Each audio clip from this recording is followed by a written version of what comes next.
Hello, my name is Michael O'Keefe, aka The Movie Wist. If you enjoy this interview and want to hear more top-notch film industry conversations, please press the thumbs up, subscribe to this channel, and hit the bell to stay in the know. Hello, Valerie Castillo Martinez. Before we talk about your movie Death of Nintendo, may you tell me how your life has changed during COVID-19?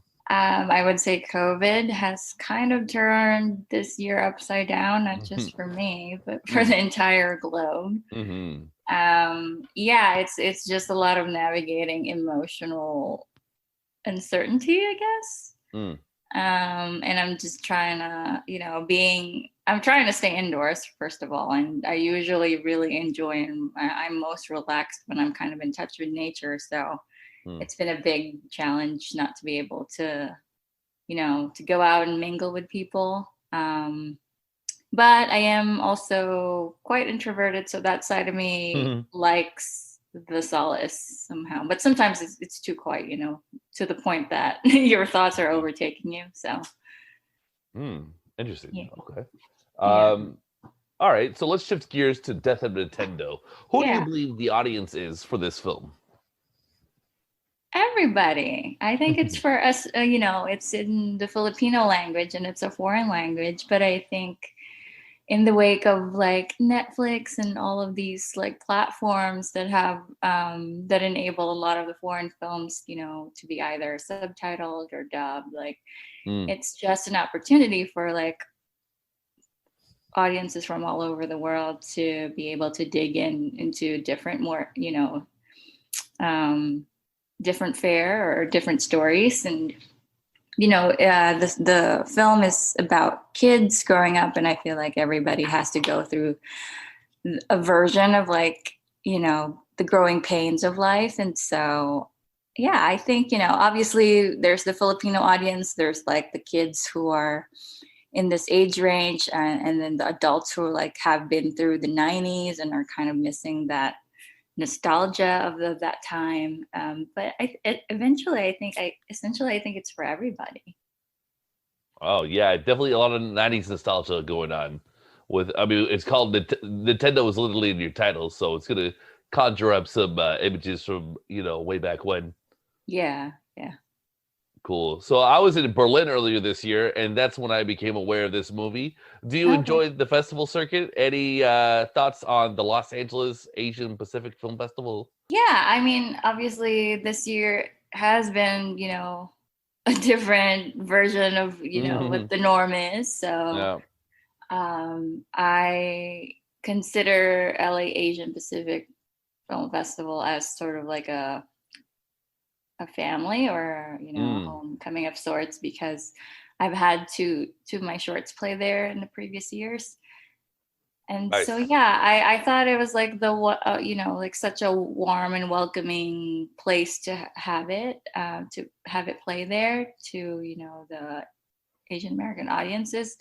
But yeah, I feel like I'm missing out on the physical like meeting and the energy of the audience and the people in general. So Sorry, you said you're introverted earlier. Maybe is there a part of you that's sort of relieved you don't have to do all that schmoozing? I think it's kind of like I've developed I develop a social persona. So like Mhm. if I do have to talk about the film and I do have to talk in front of people, it's just sort of something I just learned as the producer. It's part of my Yeah. job. But, like, and even in the schmoozing and the parties and stuff like that, I generally enjoy it. And usually, like, if I have a beverage, usually that helps. But I do have to, take breaks and like go to the bathroom and just kind of like, whew, like decompress. And I definitely get exhausted after, talking to a lot of people. Do you have a drink limit at these parties? Are you just like you go in and just say, I'm just gonna have one, and then maybe it's several later? No, I mean, usually they give you like 2 drink tickets, right? Or something like that. So Right. obviously you don't want to spend any more money. So you just like Okay. limit yourself to what you're given. Mm. But sometimes they go out, they do like a open bar, kind of thing. Yeah. Come And on, it's fun. I mean, when I'm in LA, I usually drive me. Yeah. So maybe once I did like just Lyft to the party, but when I'm driving, I'm definitely like limiting myself to one or two. Yeah, you don't need to be drunk during LA traffic. No. Okay, so that was a fun diversion. What were some fun coming of age movies that inspired this script? Oh gosh, so many. So I think the biggest movie probably for me and the director Ryan Martin is Stand By Me. Yeah. And that's just, more for the boys' business of it all and trying to ring true to the authenticity of like the kids. And then because there's a tomboy, the Mimo character, whom I identify with the most, I like the movie My Girl, very young Macaulay Culkin. And then also like the fun of it all, like, there's like ghost hunting and like, just kind of the antics of the kids. It reminds me of like Goonies. And then there's like some other films, like there are films like from the Philippines that Ryan and I watched together to kind of get ourselves in the mood of like this genre. Yeah. There's a film called Roller Boys in the Philippines that cool. It's a little cheesy, but it's like, in the vein of like the coming of age of the boys that had some cultural specificity. And then there's a Taika Waititi movie I loved called Boy in New Zealand that's, about this precocious like brown kids kind of acting out when left to their own devices. So yeah, a lot of those kind of movies. Oh, cool. Well, that's interesting. Hopefully, my audience will check out some of those titles. So we were talking earlier about the 90s nostalgia, right? Yeah. So Death of Nintendo. I mean, it's hard to miss what it's in the title. And the first scene especially. So I'm wondering, what were some video game consoles you played growing up? So definitely the Famicom, a family computer. So I think in Asia, I don't know if you remember the moment in the film when they show the console. It's that like beige and red console. Yeah. Yeah, and then in the States, I think it's more of the like the gray one. I don't remember the model name. Sega Genesis? Genesis. Oh no, that's Sega.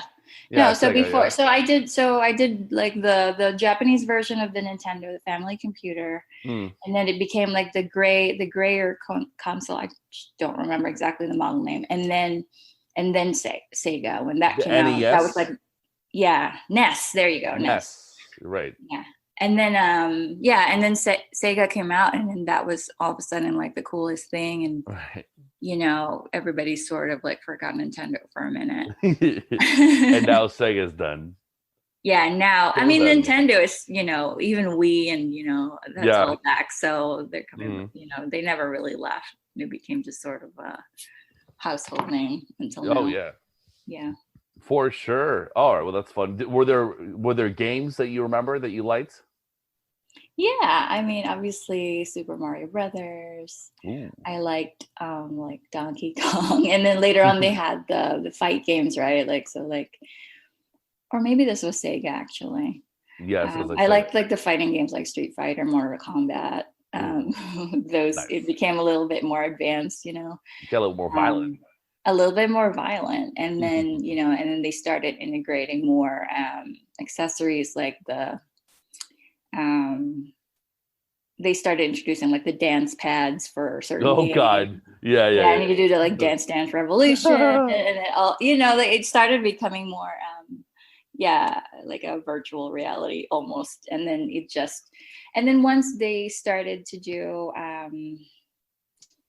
like 3D and like just really advanced like the shooting games.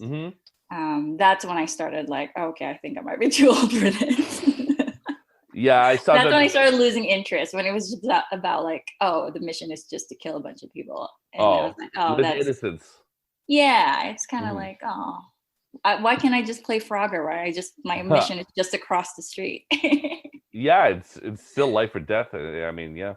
Oh, it is still true. But not as many lives and deaths. Yeah, or like Galaga, like you're just moving, like it's just like left, right, shoot. It's so simple. It's so simple. Yeah. There's so many good ones. Anyways, tell me about being a producer.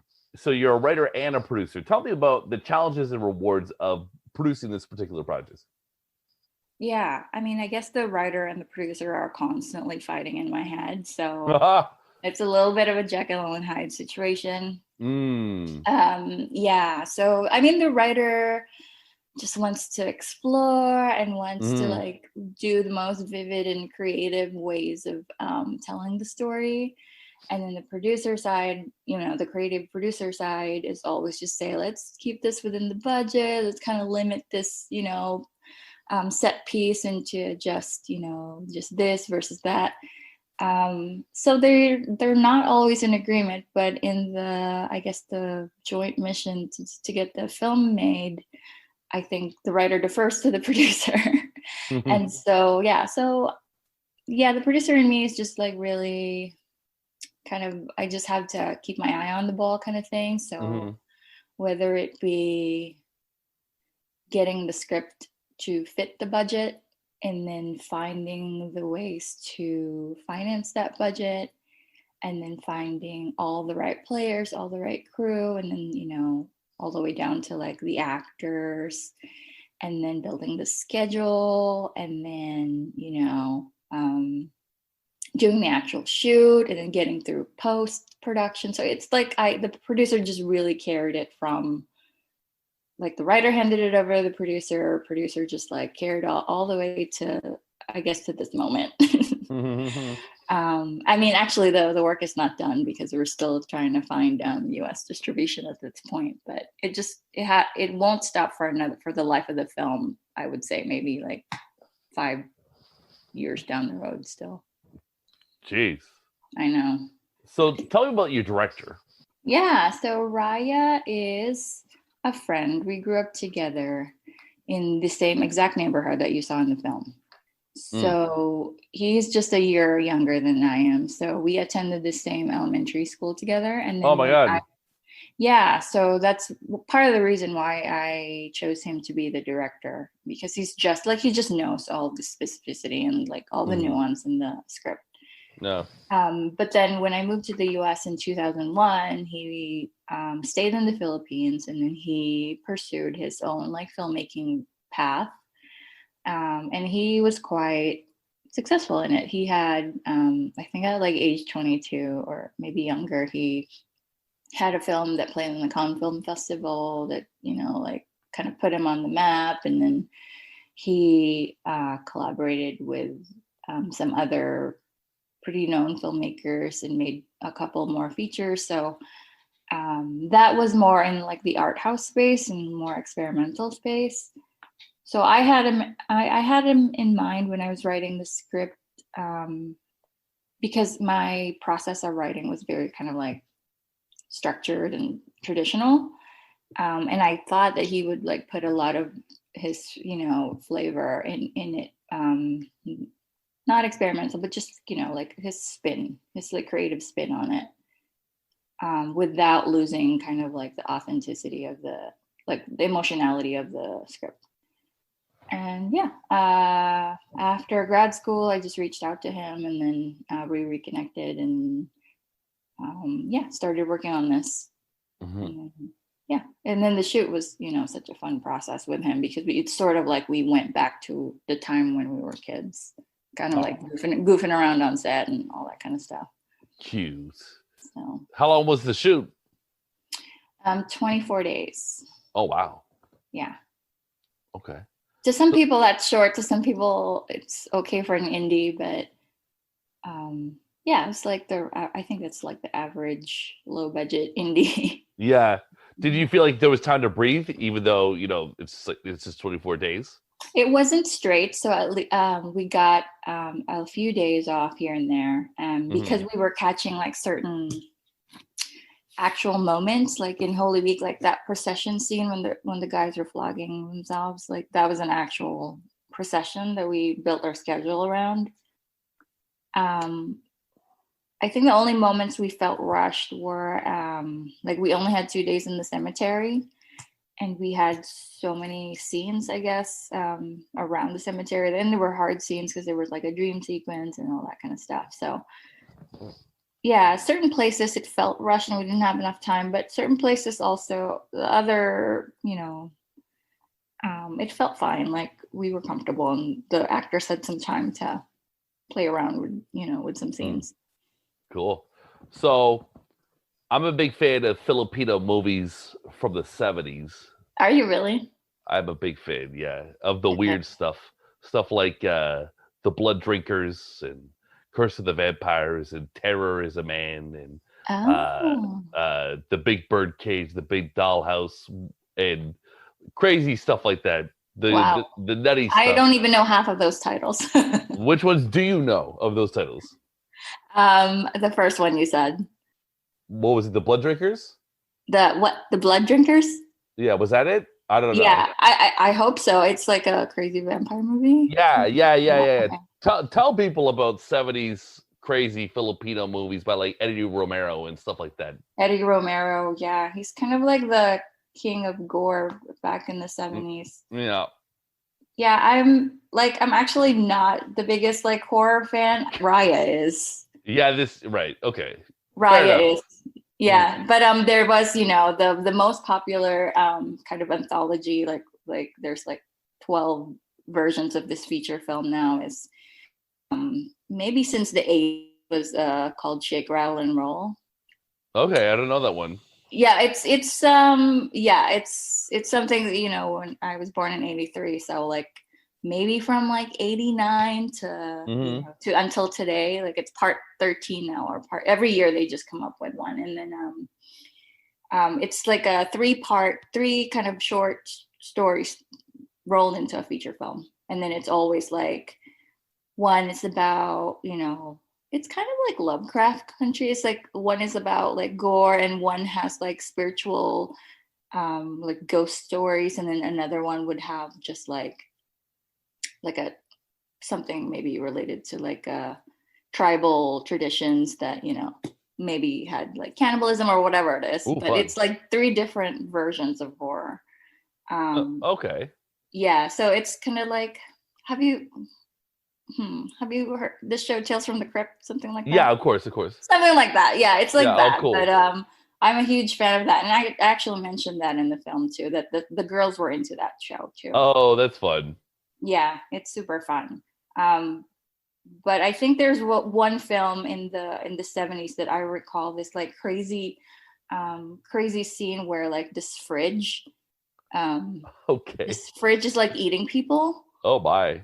Yeah, or maybe it was one of the Shake, Rattle, and Roll episodes. It's called The Refrigerator, and then it's just like, just a family like that moved into this house that had a refrigerator, and then like mysteriously one by one one by one they would get eaten by the refrigerator, until like the smart kid who figured it out was just trying to like avoid the refrigerator. And it was just, it's kind of like funny, but also like kind of ridiculous, but also like um really gory in a way. Like, was that really necessary? Did you really Yeah, have to like, gratuitous. Yeah. yeah. hmm But yeah, those are kind of a lot of the fun movies. But if you want to expound on like Romero's style of gore, please enlighten us. Oh my. Well, I was actually what I really want to drive home is um the woman in prison movies, because Mm-hmm. people are, obviously there's fans of that, Orange is the New Black, but I always Mm-hmm. tell people, you haven't seen the real conditions of a woman's prison until you've seen Woman in Cages, The Big Bird Cage, and the Big Dollhouse, Mm-hmm. all with Pam Grier, for God's sake.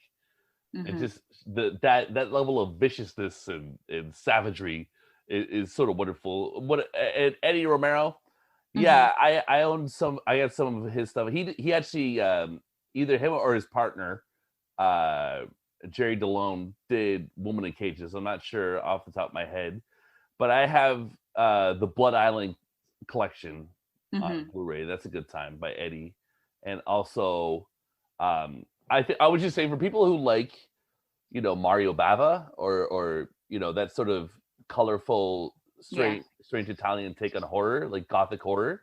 The Yeah. Blood, the Blood Drinkers is not as good as, Blood and Black Lace, let's say, but you can have a conversation about why it isn't. It's still really interesting. There's something going on.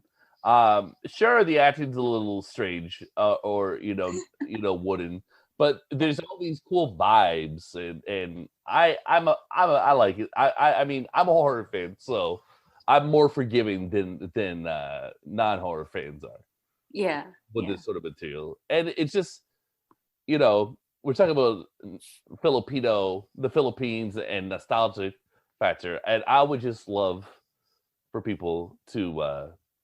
Andrew Leavold is actually like someone I've interviewed before, and he's this Australian guy who does documentaries about Filipino exploitation and did like his PhD dissertation on it. Oh wow. And Wang Wang, everyone should check out Wang Wang. Wang Wang, yeah. The midget, right? For Yep. your height only. Classic. When it just goes to weird imagery, the Philippines is that's all I know. I know there was apparently other stuff like World War II movies that are respectable, but they just didn't sell. Yeah, actually one of the scenes that we had with the manananggal, which is the lady that kind of like her upper body kind of detaches from her lower body. We actually had to get the lower part of the body because it was all practical effects from like a museum that I'm not sure if it's an Eddie Romero film, but it's around that time, like from the 70s or 80s, that they created that, like that mold that had like the intestines coming out of the abdomen. And it was fun because it's been I actually I don't think I've ever worked on a film that like had to do like a lot of practical effects on a item that was a preserved item, like that was in a museum. So it was kind of fun to reactivate that, the blood stuff from this thing. So amazing. Yeah. What genre would you like to write next? I'm trying to write, maybe it's because of COVID, but yeah, I think I'm like gonna try drama. Cool. a more adult drama next time. That's fun. Yeah. Back in the Philippines or any I'm interested in intersectionality, so cool. Yeah, because like one of the things about Filipinos is they're everywhere in the world because of our biggest source of income is like remittance, like from other people from other countries remitting to us, like the overseas Filipino workers. So that's like our biggest source of income. And so there's just Filipinos everywhere, a lot in the Middle East, in Europe and in other parts of Asia, working as like either from everywhere from like construction workers, domestic helpers to they're in Ottawa. Medical professionals. So yeah, I mean, there's just so many stories that exists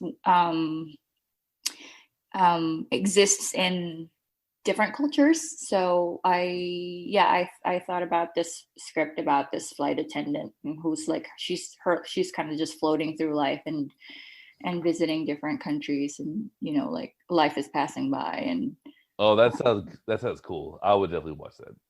Oh, thank you. I just, and I thought it was a cool way to, because I am also, as a producer, I'm also interested in the co-production structures of getting, a couple of countries like involved in storytelling, so you can see how like different cultures interact with each other.